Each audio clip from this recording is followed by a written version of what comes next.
Il prend acte aussi de l'annulation du report de la présidentielle. Oui, tout le monde va prendre acte.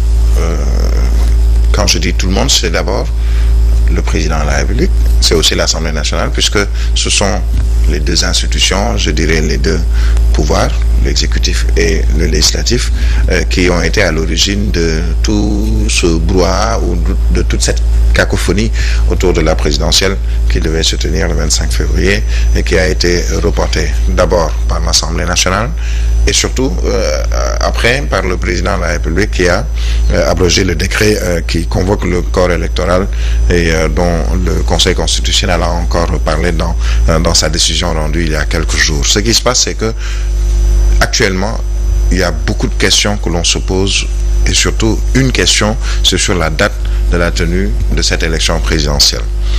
Beaucoup de questions, je reviendrai peut-être sur les questions de Babacar Gaye, ancien du groupe parlementaire libéral et démocratique, ancien du Parti démocratique sénégalais, ancien ministre, qui a posé, à mon sens, des questions très pertinentes aujourd'hui concernant cette élection présidentielle. Pas seulement sur la date, puisque tout le monde se pose la question sur la date, mais également sur la tenue de cette élection et surtout qui va participer à cette élection. Puisque dans sa décision rendue par le Conseil constitutionnel ne nous dit pas si c'est tout le processus électoral qui va reprendre ou si c'est juste le scrutin, puisqu'on ne parle pas de scrutin présidentiel dans la décision du Conseil constitutionnel, mais de l'élection présidentielle. Et dans une élection, il y a un processus.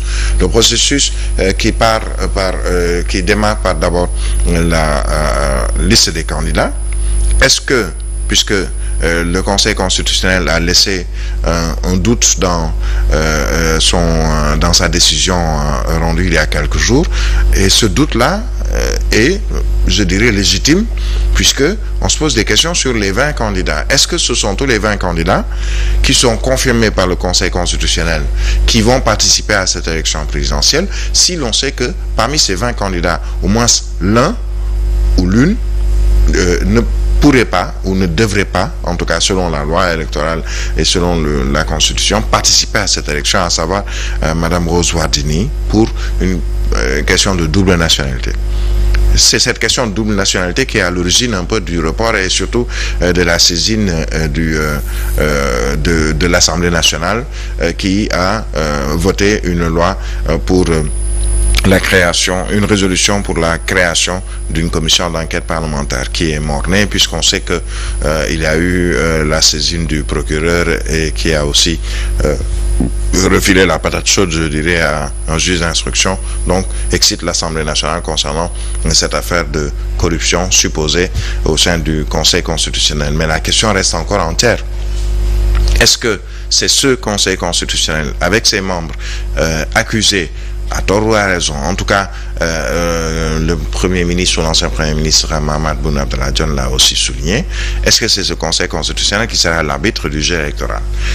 C'est une question. La deuxième question concernant justement la participation des candidats pour cette élection présidentielle, qui va participer? Est-ce que ce sont les 20? Je suppose que effectivement, puisque le Conseil constitutionnel n'a pas fait de précision dans sa décision, on suppose que ce sont les 20.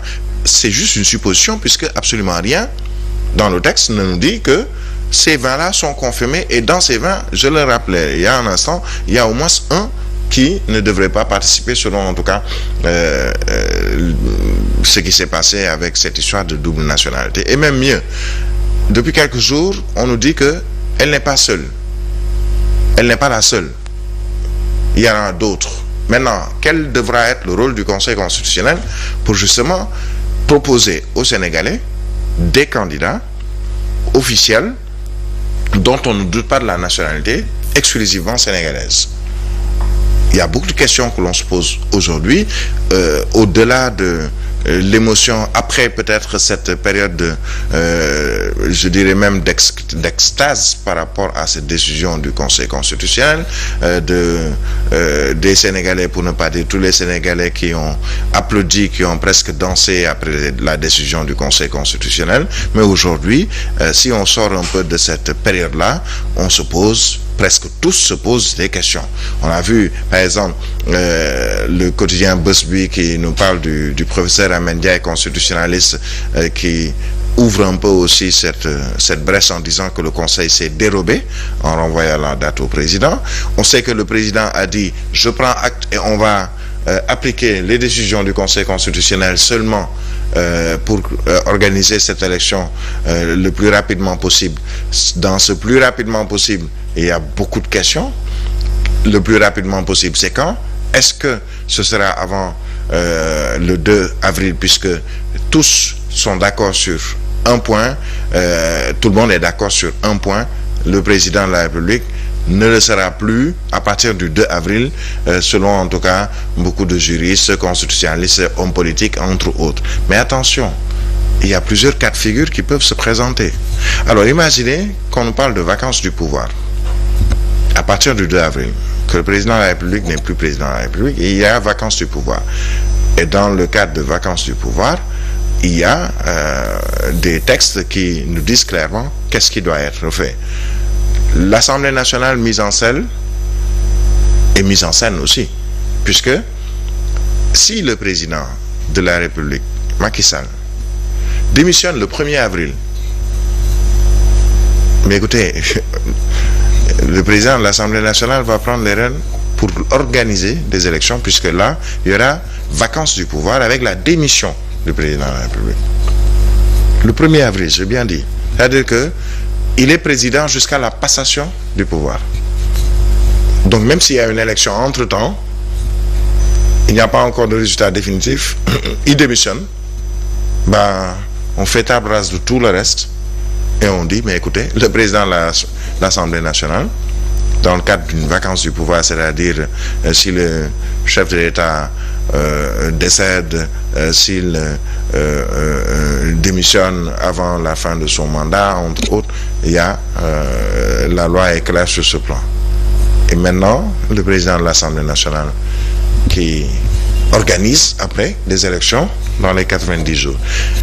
Les constitutionnalistes, les juristes, les hommes politiques, tous sont en train de se poser énormément de questions, alors qu'on ne devrait se poser absolument aucune question après la décision du Conseil constitutionnel.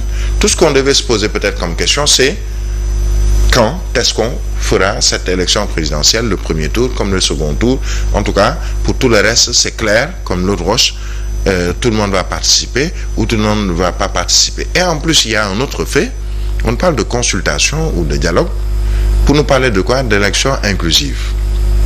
On a vu un groupe hier avec le Parti démocratique sénégalais, les Cheikh Tidiane Gadio et d'autres, je pense Mohamed Ben Diop, des spoliés de la présidentielle, ou en tout cas par le Conseil constitutionnel, qui disent que dans ces discussions et dans le schéma qui est adopté, on parle d'élection inclusive, il faut que nous, on participe, ou au moins qu'on nous donne la possibilité de participer. Mais comment? Est-ce qu'il s'agira de reprendre tout le processus électoral? Puisque là est la question. Est-ce que c'est tout le processus électoral qui sera repris ou pas après cette décision du Conseil constitutionnel? Électoral, c'est